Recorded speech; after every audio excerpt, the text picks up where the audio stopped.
Text wraps allow us to create a visual connection between text and image.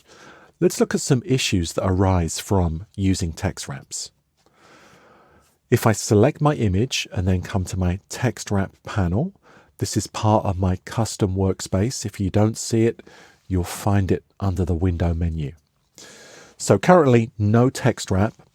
If I wrap around bounding box, then that's what I get. It wraps literally around the box or frame that the image is in. So in this case, I need to wrap around object shape. Now, the first time you choose that, it may still look like it's wrapping around the box. That's because we need to change, or you may need to change, the contour options. This particular image has been masked in Photoshop using a layer mask, which in design refers to as an alpha channel. So for the contour options, I need to choose alpha channel. Now, in addition, I also need to add in some offset because currently the text is going too close to the image. So I'll just increase that offset amount.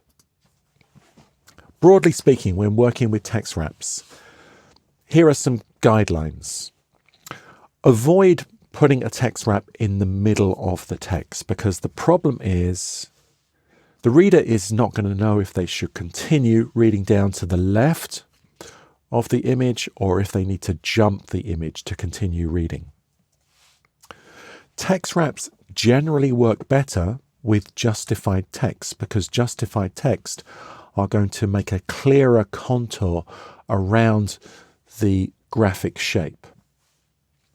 Take careful where you place the image relative to the baselines of the text. You see here in this example, there's much less space above the image than there is below.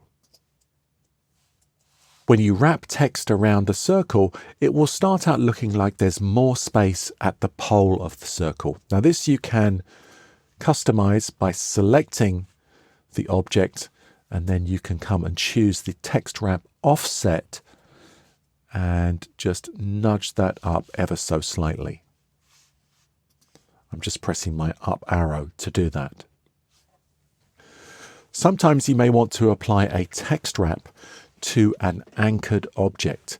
So let's say I want to have this quote as part of my text and I want to anchor it within the text so that it moves along with the text. And I would like it to affect this paragraph. Now, if I were to anchor it within this paragraph, you can see that it's actually not working. The text of this paragraph is going behind the anchored object. So the workaround here is you anchor the object in the preceding paragraph. So if I now drag my square, my blue square, to the end of the preceding paragraph, I can then move the position of the anchored object, nudging it up and down with my cursor arrows if necessary, and the text wrap now affects the paragraph that I want it to.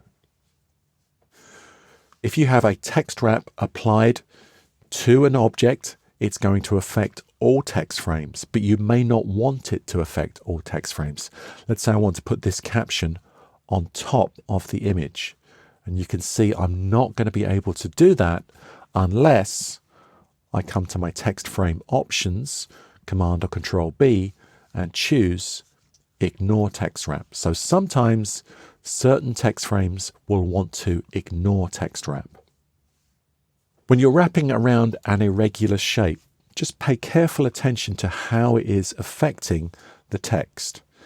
We see here that it's having a very undesirable effect on this line, and we've got an ugly gap there between those words. So instead of wrapping to both left and right sides, if we change that to wrap only to the left side, the problem is solved. For visual effects, you can use inverted and hidden text wraps. So here I'm going to need to go to my layers panel and turn on my hidden layer. So in this second example, well, in the first example, I'm just wrapping around this large letter shape. But in the second example, I'm doing the same thing, but then I've moved this shape onto a layer, which I'm calling hidden. And when I hide that layer, because this option is not selected, and typically you don't want this selected, because I am not suppressing the text wrap when layer is hidden, all we are left with is the negative shape. Now, alternatively, I could do the same thing. In the third example, I'm doing the same thing, but on the text wrap panel, you can see that I am inverting the text wrap. So the text is actually flowing inside that shape rather than around it. And then for the fourth example, I just want to make the point that any shape can become a text frame. We're not limited to rectangular frames. So I can take this shape, which begins as the letter Z, but which I have converted to outlines, so it just becomes a vector shape. And then I can put text inside it. So let me just do that again. I'll just move it over here. And then I can choose, having converted it to outlines, I can choose my type tool and click inside it. And then I can choose, for example, fill with placeholder text. I'll need to make that text a bit smaller. Let's come back to fill with placeholder text. And let's make its fill color none. So I have it selected with my selection tool. I will just press the /, which is the shortcut for applying none. And you can see we're now filling the shape with text. So some food for thought there about how you can incorporate text wraps into your layouts.